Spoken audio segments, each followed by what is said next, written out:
Loaded veg chicken semolina.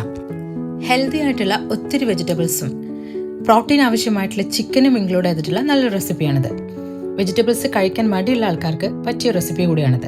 ഇതിനു വേണ്ടി ഞാൻ കുറച്ച് വെജിറ്റബിൾസ് 1 ടേബിൾ സ്പൂൺ വീതം കട്ട് ചെയ്തെടുത്തിട്ടുണ്ട്.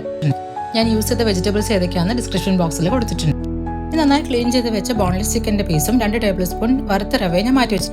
ഇനി ഒരു പാൻ ചൂടാകുമ്പോൾ ഗീ ചേർത്ത് കൊടുക്കുക. കടുകിട്ട് പൊട്ടുമ്പോൾ ചെറിയൊരു പീസ് സവാളയും ഇഞ്ചിയും ഇട്ടിട്ട് ജസ്റ്റ് ഒന്ന് സോട്ട് ചെയ്യുക. നമ്മുടെ വെജിറ്റബിൾസ് ആഡ് ചെയ്യുക. വീണ്ടും സോട്ട് ചെയ്യുക. ഒരു മിനിറ്റ് സമയത്ത് ഒന്ന് അടച്ചു വെച്ചിട്ട് കുക്ക് ചെയ്യുക. ഇത് സെറ്റായി വരുന്ന സമയം കൊണ്ട് കുറച്ച് കുരുമുളക് പൊടിയും മഞ്ഞൾപ്പൊടി ഇട്ടിട്ട് ചിക്കൻ ഒന്ന് വേവിച്ചെടുക്കുക. ചിക്കൻ പീസ് മാറ്റിയ ശേഷം ആ സ്റ്റോക്ക് ആഡ് ചെയ്തിട്ട് ഒന്നുകൂടെ ഒന്ന് തിളപ്പിച്ചിട്ടെടുക്കുക. നമ്മൾ വേവിച്ച് റെഡിയാക്കി വെച്ച ചിക്കൻ ചെറിയ പീസസ് ആയി കട്ട് ചെയ്തിട്ട് ഇതിനകത്തോട്ട് ഇട്ട് കൊടുക്കാം. അതിൻ്റെ കൂടെ റവയും നമ്മൾ ആഡ് ചെയ്ത് കൊടുക്കുന്നുണ്ട്. റവ ആഡ് ചെയ്തിട്ട് നന്നാക്കി ഇളക്കിയിട്ട് ഒന്ന് വേവിച്ചിട്ടെടുക്കും. ഒരുപാട് തിക്കാവേണ്ട ആവശ്യമില്ല. നമ്മുടെ ഐറ്റം ഇവിടെ റെഡി ആയിട്ടുണ്ട്. ഹെൽത്തി റെസിപ്പീസിന് വേണ്ടിയിട്ട് എൻ്റെ അക്കൗണ്ട് ഒന്ന് സബ്സ്ക്രൈബ് ചെയ്യുക. It's very simple and easy to make. Try ചെയ്ത് നോക്കണേ.